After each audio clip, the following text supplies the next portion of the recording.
अगली खबर आपको नोएडा से बताएंगे, जहां पर उन्नति फॉर्च्यून बिल्डर के ठिकानों पर छापेमारी की गई। आज उन्नति फॉर्च्यून बिल्डर पर ईडी का छापा पड़ा। उन्नति फॉर्च्यून अपार्टमेंट में ईडी की टीम पहुंची। बिल्डर अनिल मिठास को भी ईडी ने गिरफ्तार किया है। करीबन 200 करोड़ की मनी लॉन्ड्रिंग के मामले में ये छापेमारी की जा रही है। कई अहम दस्तावेज ईडी ने जब्त किए हैं। तो ये बड़ी खबर है इस वक्त आपके टीवी स्क्रीन पर। उन्नति फॉर्च्यून बिल्डिंग है, जहां पर ईडी आज पहुंची और छापेमारी हुई। जो बिल्डर हैं अनिल मिठास, उनको भी ईडी ने गिरफ्तार कर लिया है। कई अहम दस्तावेज ईडी की टीम ने जब्त किए हैं। लगभग 200 करोड़ की मनी लॉन्ड्रिंग का मामला बताया जा रहा है।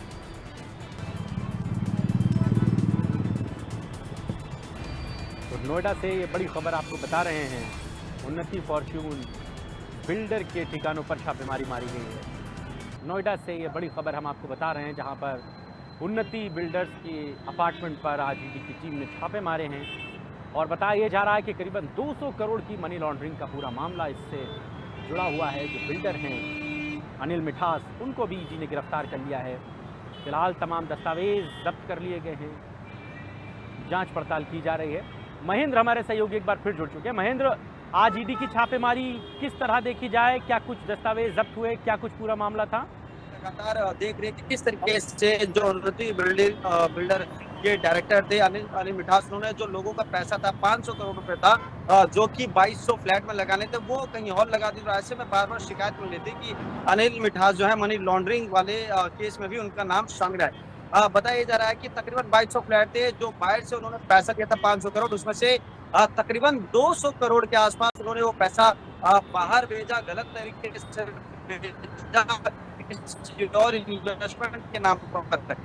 ऐसे में पहली बार नहीं है कि अनिल मिठास जैसे जो बड़े बिल्डर कर रहे हैं। तो सुबह से ही ईडी ने छापेमारी की थी, जहां लखनऊ से जो है अनिल मिठास को गिरफ्तार किया गया। उसके साथ साथ जो और उसके कर्मचारी हैं और जो उसके डायरेक्टर हैं और जो तमाम पद अधिकारी हैं, उनसे भी पूछताछ चल रही है। और नोएडा के सेक्टर 119 में जो उन्नति सोसाइटी है, वहां पर भी पुलिस की पूरी जो अधिकारी की टीम है, उसके साथ जो सीआईएसएफ की टीम है, उसने पूरी बिल्डिंग को एक तरीके से चारों तरफ से घेर लिया था, क्योंकि वहां लोग रह रहे थे। और ऐसे में जो मेंटेनेंस रूम होता है, जो इनका खुद का दफ्तर होता है, वहां लगातार ईडी मॉनिटरिंग कर रही थी और जानने की कोशिश कर रही थी कि किस तरीके से जो 500 करोड़ है उन्होंने कैसे हवाले में तब्दील किया, यानी कि कैसे मनी लॉन्ड्री में तब्दील किया। क्योंकि आपको पता ही है कि नोएडा, ग्रेटर नोएडा में ऐसे तमाम बिल्डर्स हैं जो आम जनता का जो पैसा होता है वो कहीं ना कहीं दूसरे प्रोजेक्ट में लगाते हैं, ब्लैक मनी को व्हाइट मनी में तब्दील करते हैं। और ये पहली बार नहीं है, ईडी ने इससे पहले भी कई ऐसे बिल्डर हैं जिनके ऊपर जांच बिठाई थी और कहीं ना कहीं उनके पास से अकूत संपत्ति का